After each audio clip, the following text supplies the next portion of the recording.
Hey, welcome back. The last three of these 200 level video series have been looking at the different elements of how to handle pressure. Pressure is a gift. Pressure is an opportunity, but sometimes pressure causes so much devastating elements to our performances, ranging from choking to blanking out to freezing to an extreme case of what I'll be talking to you today about called the yips. It is one of these secrets that many people rarely utter, that performers, business people from all walks of life have experienced. You know, it's strange how our careers take off in different directions that are sometimes unplanned, sometimes present some kind of opportunities to us as well. Early on in my performance coaching career, where I was looking at all of these elements that I've been mentioning to you during this series, I, by necessity, had to work as a counselor with some athletes and performing artists on their personal problems. This has come back full circle today in 2022, but back in the 1980s, it was unheard of. That as much as I wanted to help them learn how to concentrate better, how to visualize better, how to plan, how to do the actual tactical elements in their performances, we first had to address some of their personal problems, whether it's anxiety or problems with parents or coaches. It could have been some maladies such as bulimorexia, eating disorders. Could have been something about looking at chronic depression, not knowing where they're going, burning out, what we call today, all the way to the career developments. So early on, I had these two thrusts of helping them improve their performance as the performance coach, but also we had to address some of these personal problems that, well, once they got past that, they could start improving their own performances. One thing that I bumbled into that did not understand, and after about 10 years became one of the leading experts on, was this notion of the yips. Under sustained pressure for long periods of time, long number of performances over a period of months or even years, the fine motor skills associated with touch and refinement started almost misfiring on their own. As a golfer, I started having what was called the putting yips. And that was embarrassing to me. Here's the expert on concentration and relaxation, and this putter would be have a mind of its own, of flinching and creeping along as it was. So I became my own first test subject back in the 1980s. I started finding out that there were other golfers that had the putting yips, these fine muscle movements that somehow were derailed by the signals from our brain. A lot of times that happened from poor practice, poor instruction, and not knowing how to handle the pressure. That emerged in 1990, my first series of articles in golf magazines on the putting yips. Unbeknownst to me, there were folks in different sports and different activities that ended up contacting me. I was amazed how many people contacted me from New Zealand, from South America, from Australia, even from Tasmania, about their problems with not only the sport-related yips, but also extended into different people and different areas of their lives. I since then have worked, oh my goodness, with baseball infielders and softball infielders. I've been working with surgeons, neurosurgeons, if you will. Been working with musicians who had, especially pianists and violinists who did that, pool players, and barbers of all things. Anybody that had these repetitive, fine motor skill motions under pressure. So whether or not you're a trap or skeet shooter, a pistol shooter, an archer, some of these same afflictions happen to a lot of us. To get some of these images out of your mind, that the next time you're in a dentist chair wondering if she or he has the yips and what it's going to do to you. Those were almost secrets, and secrets these people would be carrying and would cause them going into dark tunnels of depression and despair, that they couldn't perform under pressure with their fine motor skills. Tennis players had the yips, not with the big muscle strokes of forehands or backhands or serves, but in hitting little drop shots with touch or hitting a little half volley. Even worked with a couple NHRA drag racers where their reaction time of when the lights on the Christmas tree came down for signaling them to go, that was really fine motor skills, even though they were with 1,000 horsepower engine under them, that the fine motor skills of when to release the brake, when to press the accelerator, that happened, and they would foul so many times. Interestingly, there was one of my favorite sports writers, David Owen from the Midwest, gave a greater historical perspective to this. He said it can be traced back to the 1800s, when it was originally called task-specific dystonia. That worked with different things, with different people all the way back then. Those were cigarette rollers. Those were people who were telegraph operators, seamstresses, that, again, the fine motor skills.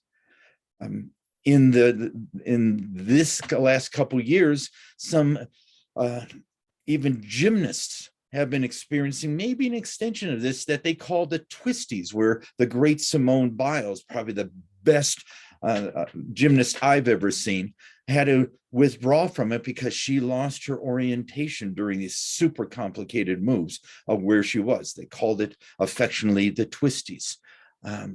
In baseball, Rick Ankiel had problems with it. They had a New York Yankees second baseman by the name of Chuck Knobloch, who, when he was fielding a ball and the first baseman was 30, 40, 60 feet away, a simple throw, he couldn't even get anywhere near them, and was called the Knoblochs.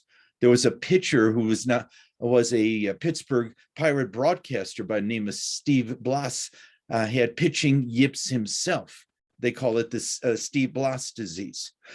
Catchers, softball and baseball catchers, had the yips of just tossing the ball back to the pitcher after they received it. They couldn't get anywhere near the pitcher sometimes. Under sustained pressure, that people allowed their fine motor skills to run rampant. So the yips was the eventual result of this. It is common, more common than we know. By putting out all of these 30 plus articles I've done over the years, more and more people started contacting me and telling me such sad stories that they lost their joy of performing, lost their joy of their pursuit, their dreams of their sport or activity that they always dreamt about doing. And once they achieved some levels of it, it was almost like it was derailed by the yips. One of the reasons I'm giving you all of this background, that the yips or the flinches or the twitches, however it's called in different sports or performance activities, is a lot more common. But it's one of these hidden secrets only the performer has, thinking that it is an indictment of how poor of a performer they are, that they haven't mastered things, that something else is in control of them. Yes, it has tactical influences. It has psychological and emotional influences on it. It has, of course, physiological influences on it. All of these come together to create a terrible weave of how we perform under sustained pressure, especially with fine motor skills. As a caveat, I want to share with you, if you are one of these poor souls afflicted with the yips or the twitches or the flinches in your performance area, you are not alone. Secondly, make sure that you have some kind of physical examination by your physician, who may refer you to a neurologist, that they may have some physiological or neurological causes. Some of the people who explored this, to their dismay and horror, that they started discovering that they were having some kind of beginnings of some chronic diseases that was starting influencing them with shaking or tremoring. So at least explore those physiological, neurological possible causes. If those are eliminated, thankfully, then there are things we can do about it.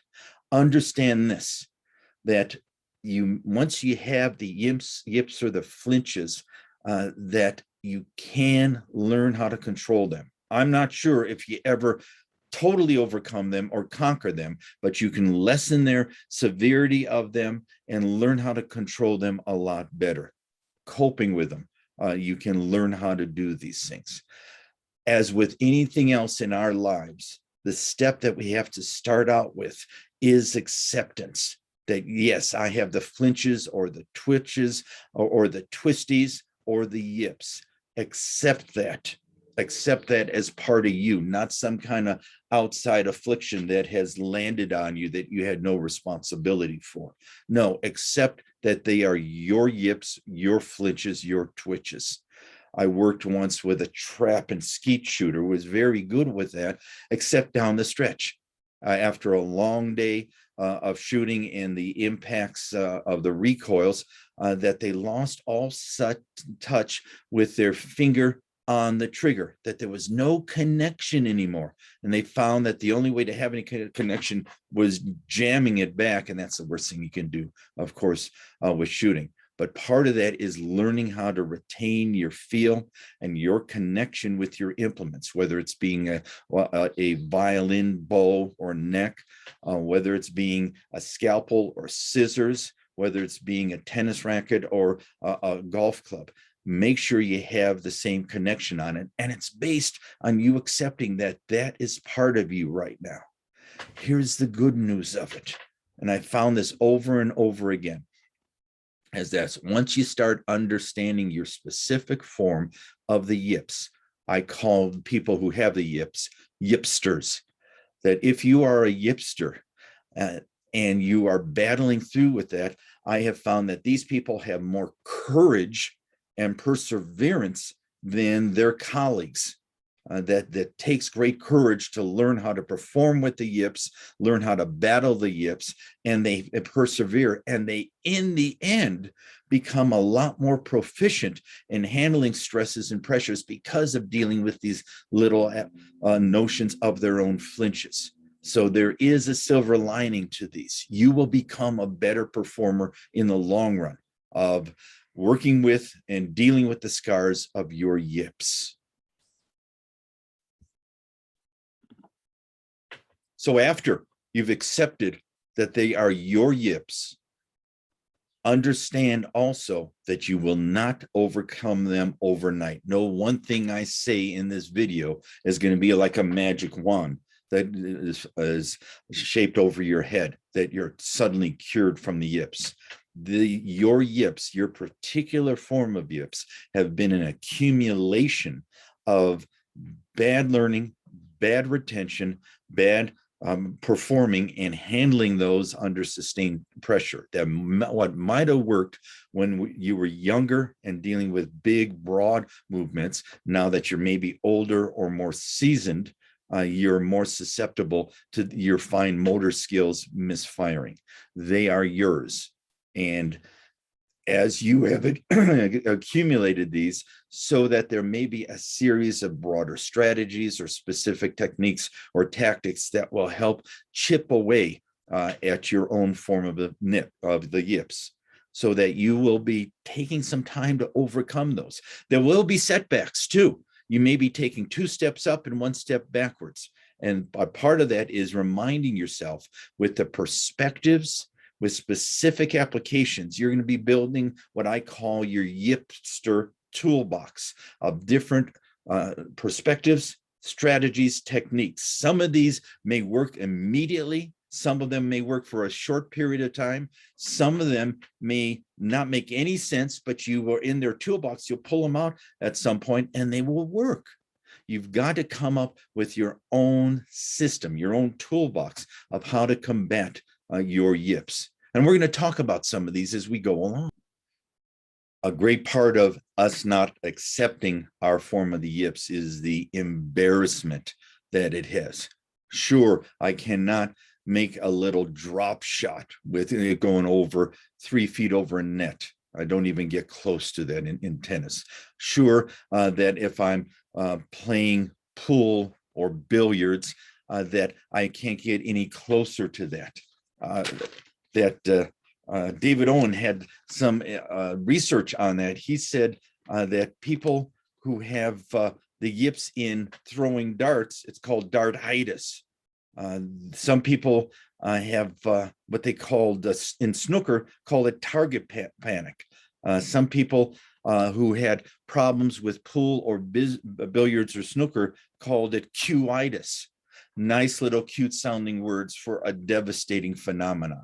A lot of us are so embarrassed to have that and embarrassed to perform those in front of other people that just exacerbates that self-consciousness exacerbates that.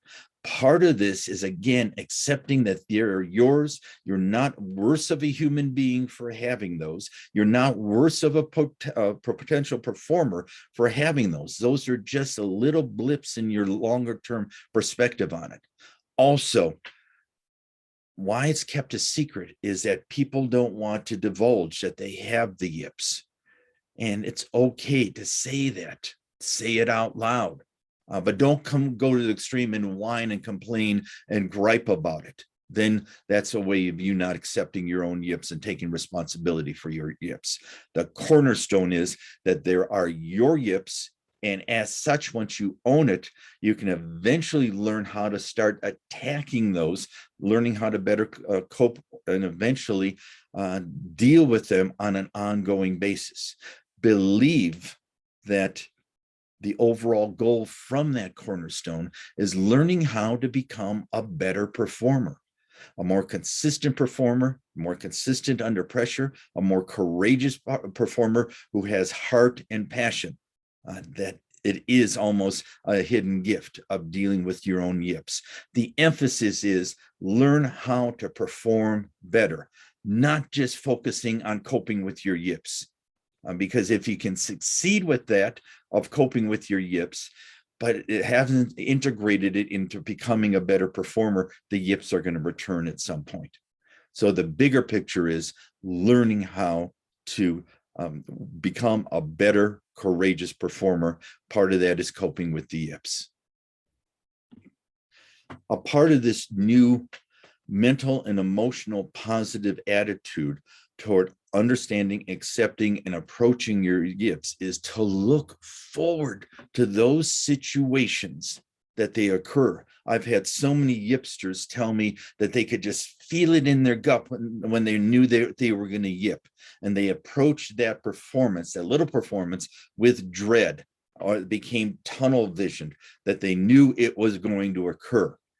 Now, once you're down that blind alley, nothing's going to help you much. What you can do before a performance and maybe breaks during the performance is look forward to the pressure situations.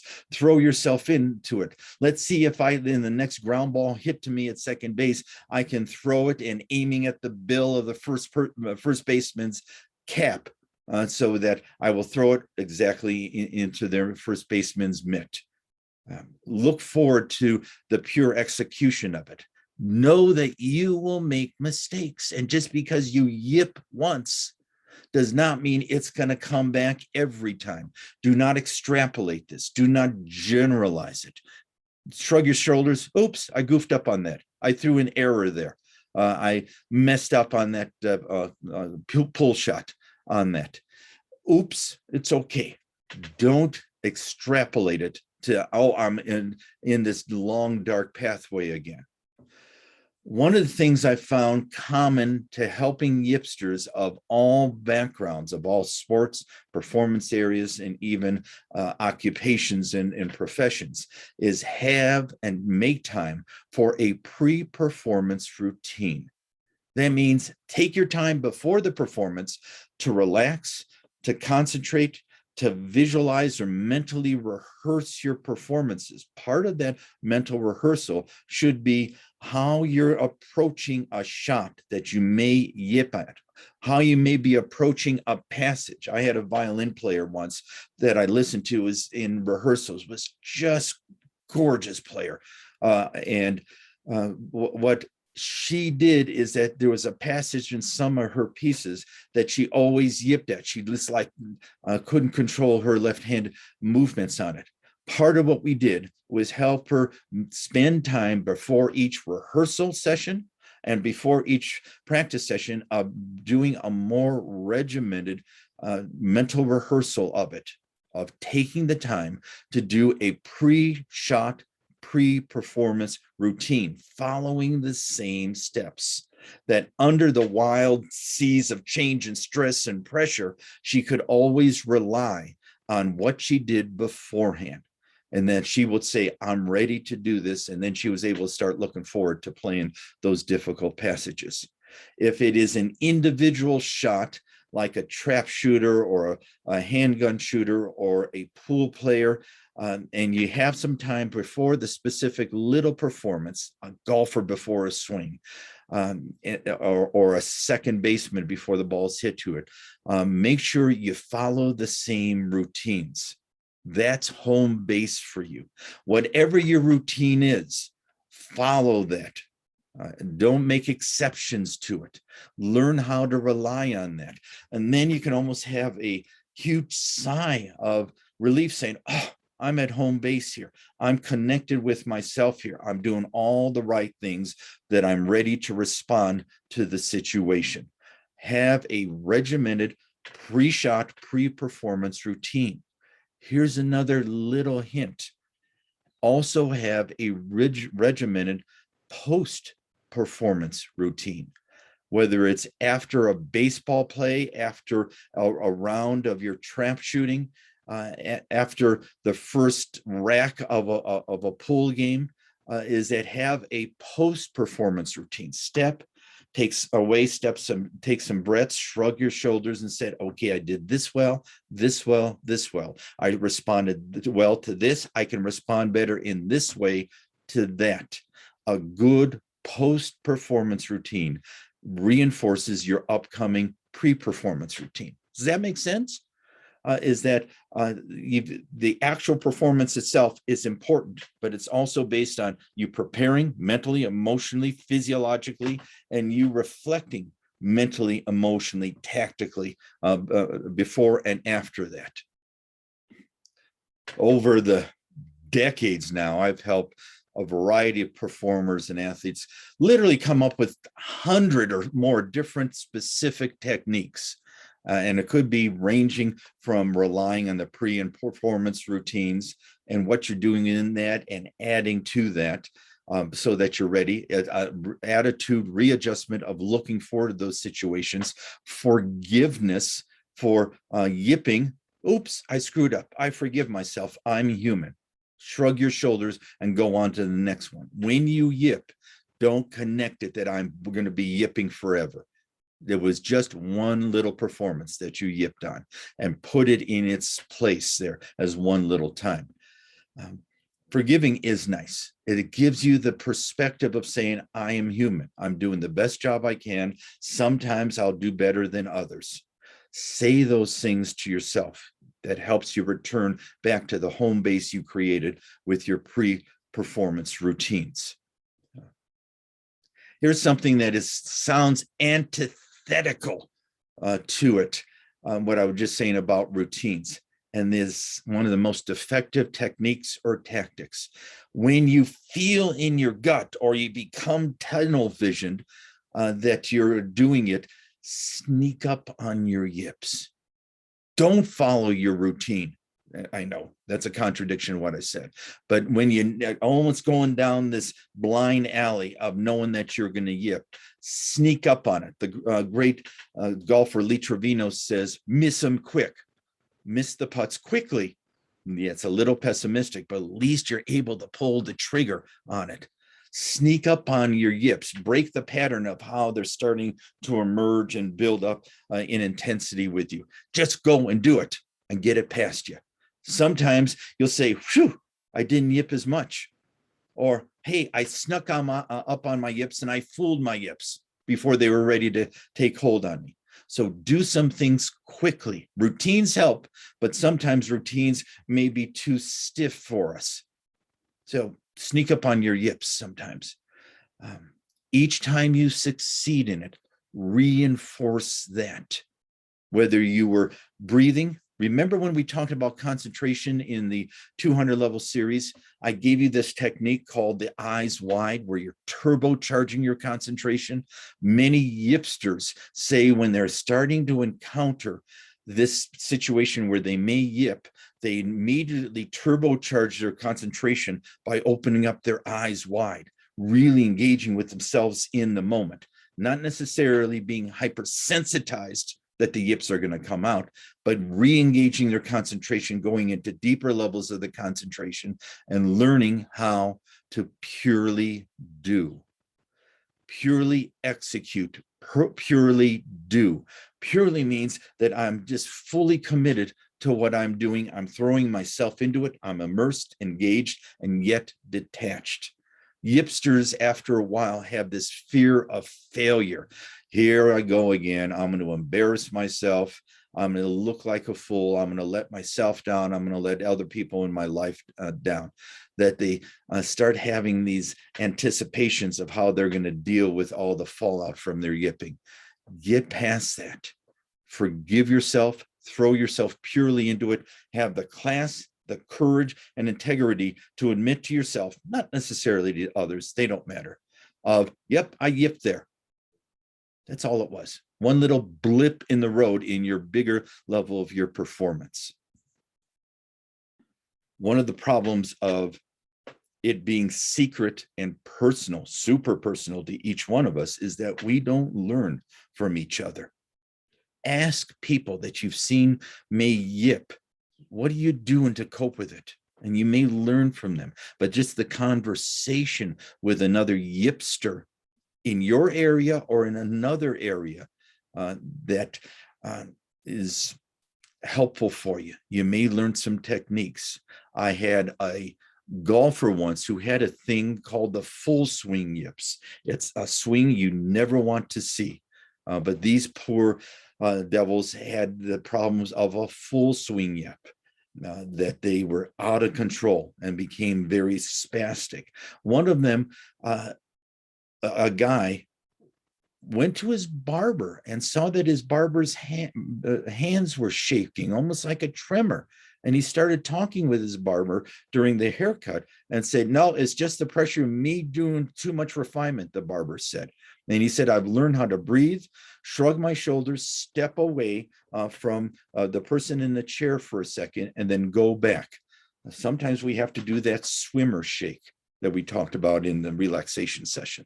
Learn how to shrug your shoulders, learn how to do shaking, roll your head in different ways. Physiologically, start relaxing those big muscles that will help relax the small, fine motor skills of it. So this barber said, I knew when I was going to yip and be shaking my scissors a little too much, so I just stepped away.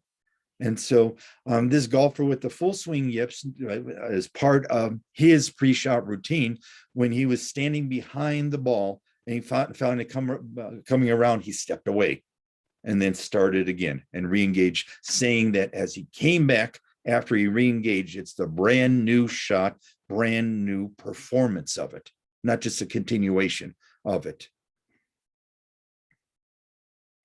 It is a challenge, granted. Coping with it is success, is victory. I'm not sure you can ever conquer it, maybe nor should you even try to conquer your yips. One of the greatest things at your disposal is your own humor. Laugh, Laugh at yourself, not in a derisive way, but laugh at yourself. Laugh at the absurdity. Laugh at the poor execution. Laughter is a great perspective giver. And in its own way, laughter is a healer. Shrug your shoulders and say, oops, I yipped that one big time there. Okay.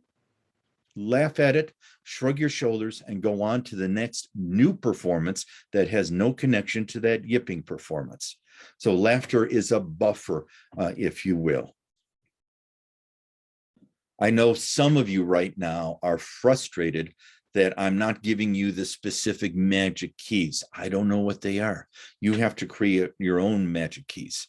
Is that I said there's 100 different techniques at least, but that's over learning from people over decades about it. Find out and put these in your own toolbox. Be a student of your game. Be a student of your own affliction of being a yipster, and keep on learning from that. That little successes come in little increments. And once you succeed in coping with it or minimizing it one time, you can start building on that and feeling better with yourself. As such, the despair, the discouragement will leave, and you start becoming more impassioned about your performance area again, throwing yourself into your practices or rehearsals of it. And the actual performances of it. You'll start learning, this sounds strange, to look forward to, let's see if I can overcome, or I can cope with, or I can minimize this yipping situation. And by the way, I'm going to be performing better on that. Again, that's the goal, to learn how to perform better. You will find, and it may take months, granted, you will find that you become more diligent, have broader perspectives, learn how to concentrate better, have more courage and more heart from just going through this affliction of your yips. Have patience, have perspective, have acceptance, have forgiveness, and have the diligence to keep on taking responsibility for your yips and seeking to overcome them. You will become a better performer for it. Let's see how in our next session.